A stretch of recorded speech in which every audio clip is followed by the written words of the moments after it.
Hi there, it's Sarah from Ruffles and Rainboots, and today we're making a Valentine gnome garland. We're going to use a lot of different colors. We're going to learn how to paint faux fur. If you'd like to make it, stick around. As always, let me know you're here by clicking that like button. We're going to start out with some felt balls, faux fur. I made little polymer clay noses, and we have corresponding felt to match our beard colors that we choose. Okay, so if you've never painted faux fur, the easiest and quickest way is to use watercolors. You can grab a kid's set like this, but we're going to use a lot of saturation, so you're not going to want to dilute this a lot, because when we brush it out, it is actually going to tone up in color and just sort of lighten up. So this is a straight red, which will turn into pink, and then I made an ombre, which is just more saturation at the bottom. Do start at the bottom if you're going to do an ombre. And then you can see here, this pink is going to turn into this most beautiful light pink, and you can even keep going with purples and pinks and polka dots, everything. So once it's dry, we're just going to brush it out, and you can use a brush or a comb like this from the dollar store, or a cat brush, anything you'd like. There's going to be a little bit of transfer. You can see that color coming off up there, so it's just kind of flaking off a little bit. So do this on a protected surface so that you don't, well, mess anything up. So I just went through and we brushed out. You can see the polka dot down there at the end. It's really kind of cool. If you want to try a leopard or a cheetah print, would be super cool. All right, so if you don't know how to cut faux fur, I will link a video in there to tell you, but we're cutting only the backing of our faux fur into a triangle shape. And then we're going to just pick and choose whatever kind of colors you want for each of them. Again, you can see we're using scraps. I do have a pattern for these for everyone. For this one, I did use the pattern, but I varied the hats, and I'm going to show you a little later why we did that. It looks really fun with different kinds of hats. But once you have it started, or once you have them cut, we're going to hem with hot glue, just the top first. Okay, so you'll see here we're going to come down a little bit. Don't go all the way down, because we are going to attach the faux fur beard, and you're just going to put a little dollop of hot glue, and we're only going to do the back for right now so that we can add the noses in just a moment. So you can see just a teeny bit of hot glue there. It's not a lot.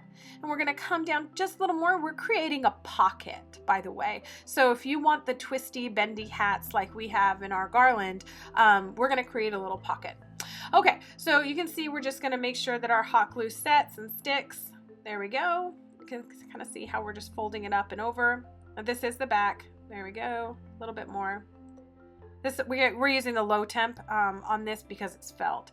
All right, so now adding the wire, if you do want those bendy hats, you can see we're just gonna take a pipe cleaner. You can use floral wire, and we're gonna secure it after we push it up into the little pocket we created, cut it off, and you don't need a lot of wire at all. I think this is maybe 3 or 4 inches of wire.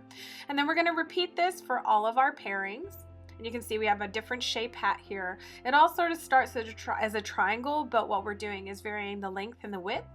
And so we're putting the pocket together, then we're going to place the wire up in the top, and you start shaping your gnome hats. I've got a whole bunch of different kinds, and it depends on how tall you make your hats, if you want to make them varied like this. So to add our noses, you can use wood beads, plastic beads. We used polymer clay noses we made. But we're just going to hot glue those directly onto the beard, and then make sure we put the front of the hat on the top of that beard with just a little teeny tiny bit of hot glue. And now we're ready. If you want this, you can also use pre-made roses like we used on our Valentine's gnomes. But for this, all you're going to do to create a rose is polymer clay, roll it into a snake, squish the snake flat until it becomes kind of just very delicate, and then you're just going to start rolling it. And you twist it and lay it down a little in different places, and that gives you the rose shape. So, and if you don't have the right color clay, do not worry, because we're going to end up painting some clay. I changed up a couple colors in here. So here it is. We're just showing you in different colors. I have 3 different roses in 2 different sizes. And again, the colors are not what matters, because we changed our color scheme. No more of that maroon and dark ones. So I'll show you how to do that. But what we're going to do is just put the roses together by pressing them together to create a little bunch. That's going to be my accents.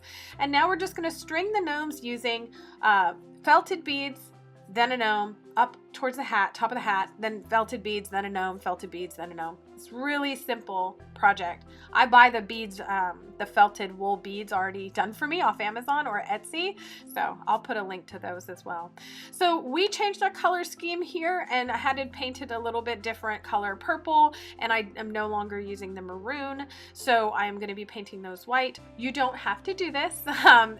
You don't even have to add varying depths of color like I'll show you in just a second. We'll actually be adding a little bit of white.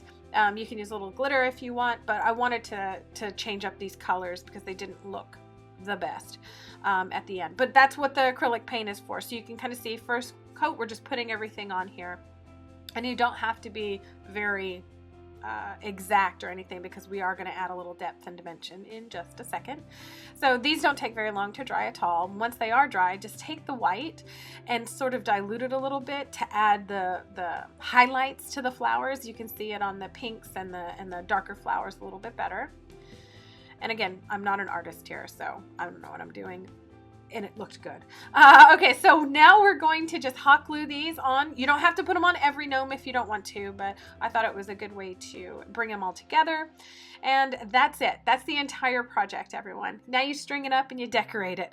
So let me know in the comments, what do you think about this quick Valentine's DIY? Please like this video. It helps us so much. And subscribe to Ruffles and Rainbows for more crafty fun.